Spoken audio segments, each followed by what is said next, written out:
দেশীয় স্বাদ, নিজের স্বাদ, নিজের বাড়ি সব কিছুই অন্যরকম। বিদেশে যখন বেড়াতে যায় 10 দিন পর বাড়িতে এসে সে বাড়ির শান্তি অন্যরকম।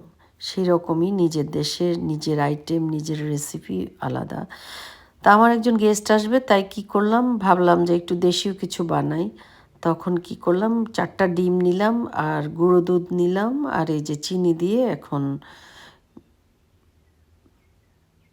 মিক্স করে ফেললাম একটা হ্যান্ড মিক্সার দিয়ে। দেখতে পাচ্ছেন এই পিঠাগুলি আসলে খুবই মজা লাগে চায়ের সঙ্গে বলেন আর যা কিছু সব কিছুর সঙ্গে অন্যরকম। তো আমি এখানে প্রায় 2.5 কাপ, ছোটো কাপের প্রায় 2.5 কাপ সুজি দিয়ে দিলাম। দেখুন এখন আমি হ্যান্ড মিক্সারটা দিয়ে আমি মিক্স করতে থাকি। তা আমি হাতে কিছুটা রেখে দিয়েছি, এই যে দেখুন আরও আধা কাপ মতো আমি দিয়ে দিলাম।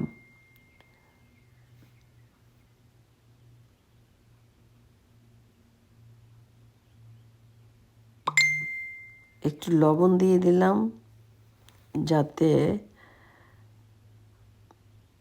আমি সবসময় মিষ্টি জিনিসে একটুখানি লবণ দিই ব্যালেন্স আসার জন্য। তো এবার আমি নিজের হাতে আলতোভাবে সমস্ত উপকরণগুলি আরেকটু আমি মেখে নিচ্ছি, দেখতেই পাচ্ছেন। এই যে এবার আমি আধা ঘন্টার জন্য এটাকে আমি রেস্টে রেখে দিয়েছি। তারপর আধা ঘন্টা পরে ভেজে নিচ্ছি, দেখতেই পাচ্ছেন কিভাবে। আসলে কি জানেন, মানে এখানে আমেরিকাতে থাকি আমি, কিন্তু অনেক মজার মজার খাবার পাই, কিন্তু আসলে আমার ছেলে বলেন, আমার হাজব্যান্ড বলেন, আমি বলি আর মেহমান বলেন, দেশীয় যদি একটা কিছু বানাই ওটার স্বাদই আলাদা, ওইটার মজাই পায় আলাদা। তা আমি সবসময় এই পিঠাগুলি বানাই।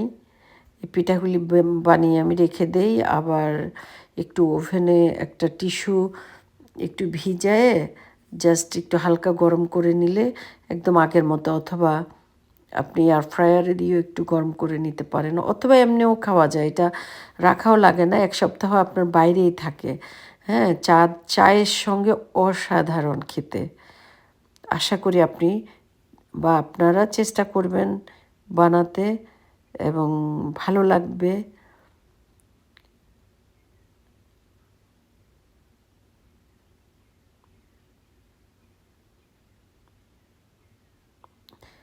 তো ভালো থাকবেন, পরবর্তী রেসিপিতে আবার দেখা হবে।